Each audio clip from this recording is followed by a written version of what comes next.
Bienvenue à Z sur 7, votre Z-Podcast quotidien.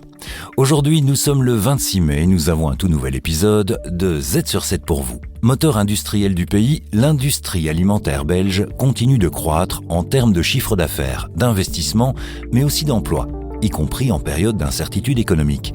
Mais tout n'est pas rose. Ralentissement de la croissance, rentabilité historiquement basse. Pour en discuter, Camille Delannoy reçoit Nathalie Guillaume et Carole Dambourg, respectivement présidente et économiste de la FEVIA, la Fédération des entreprises alimentaires belges. Globalement, il y a des bons chiffres, mais il y a effectivement un bémol, puisque la marge a atteint le niveau plancher de 2,32%, le plus bas depuis plus de 10 ans.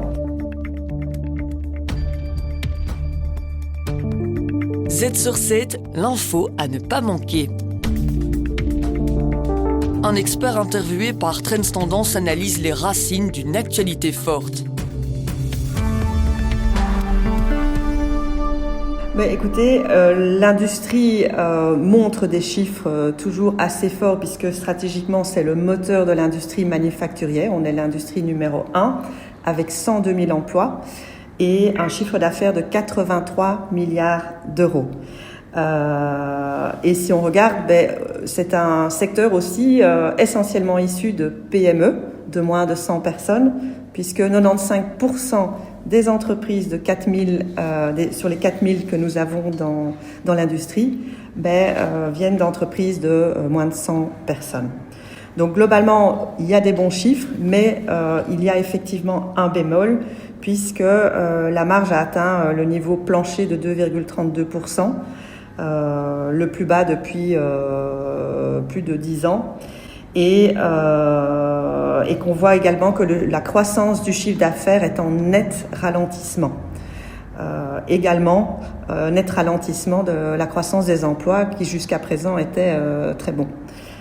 Donc voilà, il y a des signes préoccupants qui font qu'on a besoin d'agir quelque part et de collaborer aussi avec le gouvernement sur des mesures qui peuvent aider de restaurer une meilleure situation pour nos entreprises. Et alors, un autre élément que vous avez souligné dans votre rapport, c'est la rentabilité des entreprises qui est sous pression actuellement. Elle a chuté de 36% depuis 2009. Est-ce que vous pouvez un peu nous expliquer pourquoi c'est problématique ? Et donc, cette rentabilité est assez problématique et peut-être important de parler de la cause principale de cette perte de marge. Il y en a plusieurs et la première, c'est surtout, on voit une baisse de la demande. Et ça se reflète également dans la baisse des volumes de production, ce qui est assez exceptionnel par rapport aux années passées. Et derrière, les raisons derrière cette baisse de demande sont... On voit que les dépenses alimentaires des ménages en Belgique diminuent. Ça fait 2 années consécutives. On voit aussi beaucoup de faillites en 2024. C'est une des raisons de cette baisse de demande. Les achats transfrontaliers qui continuent d'être à un haut niveau, c'est-à-dire que les Belges vont acheter en dehors de nos frontières pour aller chercher des prix, sans doute un prix plus bas. Et il y a un autre élément aussi qui peut expliquer cette baisse de demande, c'est qu'on voit une concentration de la grande distribution de plus en plus importante au niveau européen, avec des énormes alliances de distributeurs qui pèsent énormément dans le poids des relations commerciales et qui vont acheter, pas uniquement en Belgique, mais au-delà des frontières belges, et qui mettent beaucoup la pression aussi sur les grandes entreprises et sur les petites entreprises. Et si on entre un peu plus dans les détails de votre rapport, on constate que la création d'emplois a fortement ralenti également par rapport aux années précédentes, justement. Est-ce que ça aussi, c'est lié ? Oui, tout à fait, c'est entièrement lié. Il faut quand même rappeler que notre secteur reste le premier secteur industriel en termes d'emploi. Donc 102 500 emplois, c'est un emploi sur 5 de l'industrie est dans l'industrie alimentaire. Mais effectivement, c'est la première année où on crée aussi peu d'emplois. On en a créé 400 en plus. Les périodes avant la crise Covid, on en créait entre 1000 et 1500 par an. Donc on voit que la création d'emplois a nettement ralenti.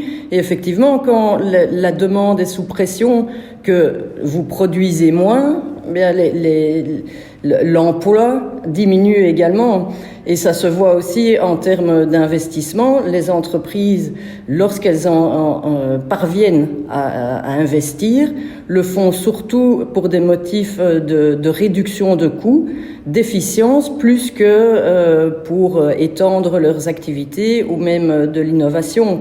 Donc on voit que effectivement cette demande qui est sous pression a des conséquences à la fois pour l'emploi et pour les investissements. Il faut savoir également que les prix des matières premières ont très très fortement augmenté les dernières années avec un pic énorme en 2022 et que nos entreprises n'ont pu répercuter que très partiellement la hausse des coûts de production qu'elles ont connus. Je parle des prix des matières premières alimentaires, mais il y avait aussi l'emballage, le transport, les salaires, etc. Et donc les prix de nos entreprises n'ont pas pu augmenter dans la même fourchette. Et donc fatalement, ça a réduit considérablement leurs moyens financiers et leur rentabilité. Et vous parlez de conséquences sur l'investissement, notamment que les entreprises privilégient l'efficience. Pourtant, c'est la durabilité qui reste le premier moteur d'investissement pour les entreprises alimentaires. Et je dirais que les deux sont indispensables.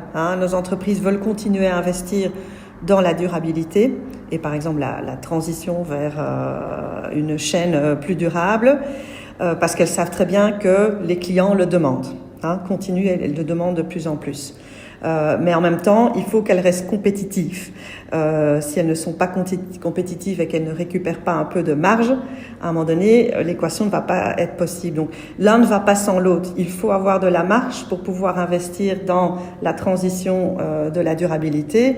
Et la transition en matière de durabilité est essentielle pour que nos entreprises restent relevantes et intéressantes pour les clients. Et in fine aussi générer du chiffre d'affaires et de la marge. Donc l'un ne va pas sans l'autre en fait. Et c'est parfois lié en fait justement avec notamment l'énergie. On peut parler à ce niveau-là. Oui, effectivement, si on regarde dans les investissements, on voit que dans la rationalisation, il y a un pôle essentiel sur l'énergie où à la fois on va chercher à réduire la quantité d'énergie utilisée et à la fois potentiellement à la verduriser, aller plus vers une électrification et les deux ensemble font que c'est aussi intéressant d'un point de vue coût pour réduire les coûts de production au niveau des entreprises. Donc parfois dans certains cas les deux sont liés. Et l'industrie alimentaire, elle occupe finalement une place qui est assez complexe au sein de la chaîne alimentaire puisqu'elle est à la fois acheteur et fournisseur. Ce que la FEVIA dénonce dans son rapport, c'est notamment le poids des négociations qui devient complètement disproportionné avec le rassemblement des distributeurs. C'est bien ça ? Oui. Donc peut-être intéressant de dire d'abord que 61% de la production agricole en Belgique est transformée par les entreprises alimentaires. Et si on regarde les retailers, la distribution, il y a 61% des produits qu'on trouve dans les rayons qui viennent de notre industrie alimentaire, de nos entreprises. Ça veut dire qu'on est complètement interdépendants. Ce qu'on voit effectivement, c'est que du côté agricole, il y a 36 000 agriculteurs. Du côté du maillon de nos entreprises alimentaires, on est environ 4 000 entreprises. Mais du côté de la grande distribution, il y a une concentration de plus en plus importante. Les différentes enseignes se regroupent en centrales d'achat. Aujourd'hui, on voit qu'il y a 11 alliances en Europe qui impactent toutes le marché belge et les relations commerciales entre distribution et nos entreprises alimentaires.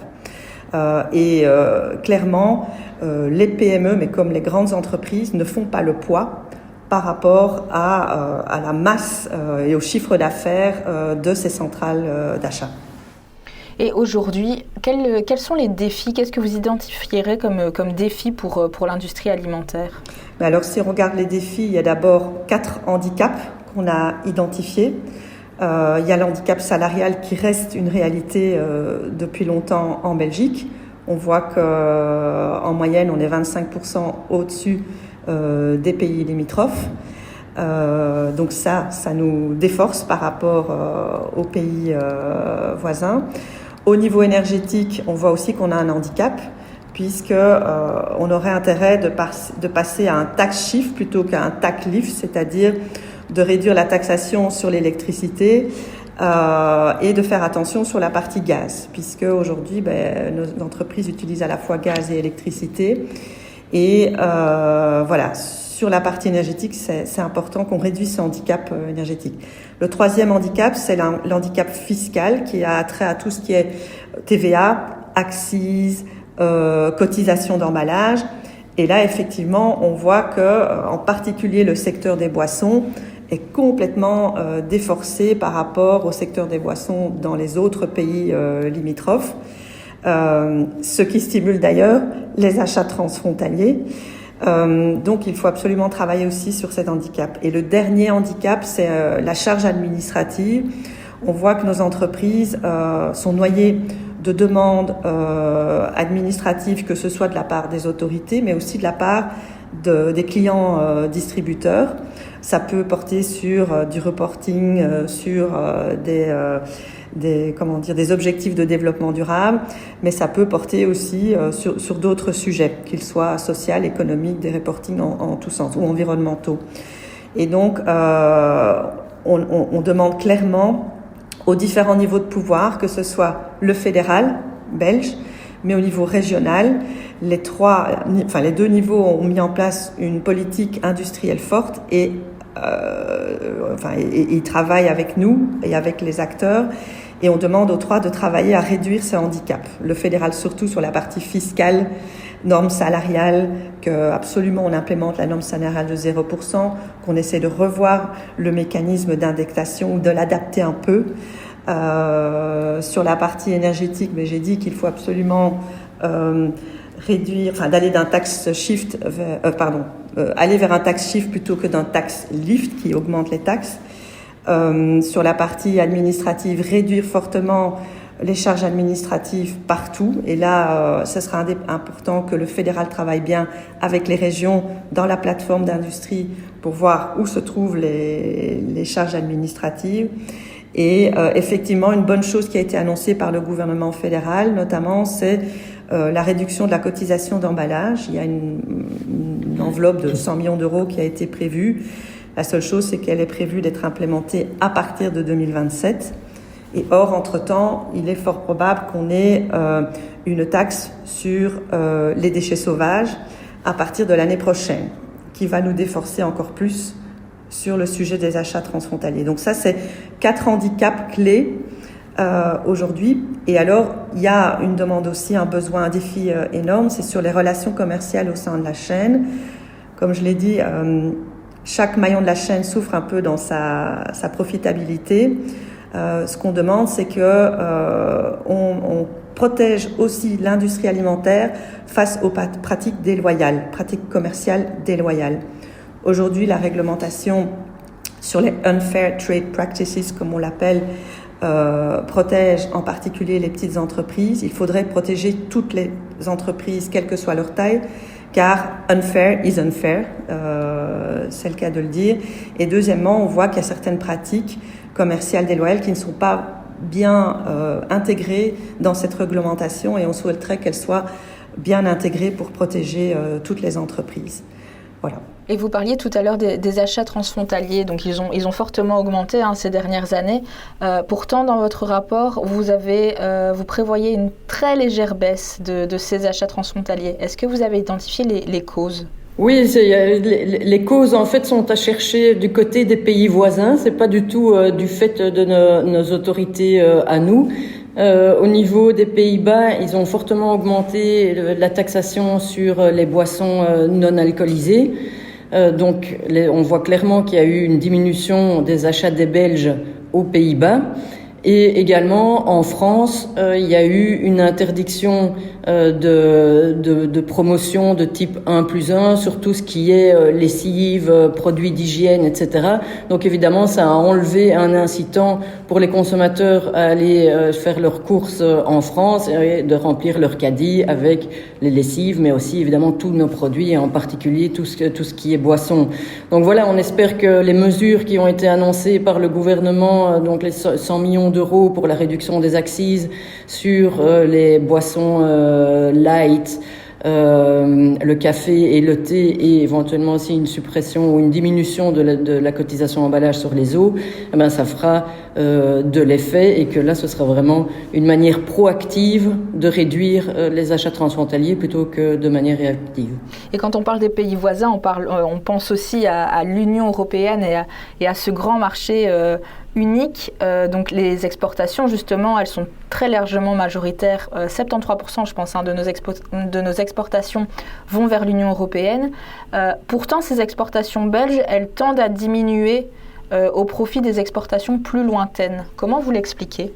On fait face, comme Nathalie le disait, à un quadruple handicap et ça se marque surtout par rapport à nos pays voisins et en particulier le handicap salarial. On doit 1 heure de travail en Belgique coûte 25% de plus que par rapport à des concurrents en France, aux Pays-Bas ou en Allemagne. On a également l'électricité qui est nettement plus chère chez nous. Donc par rapport à nos concurrents directs sur le marché européen, ça nous fait perdre des parts de marché.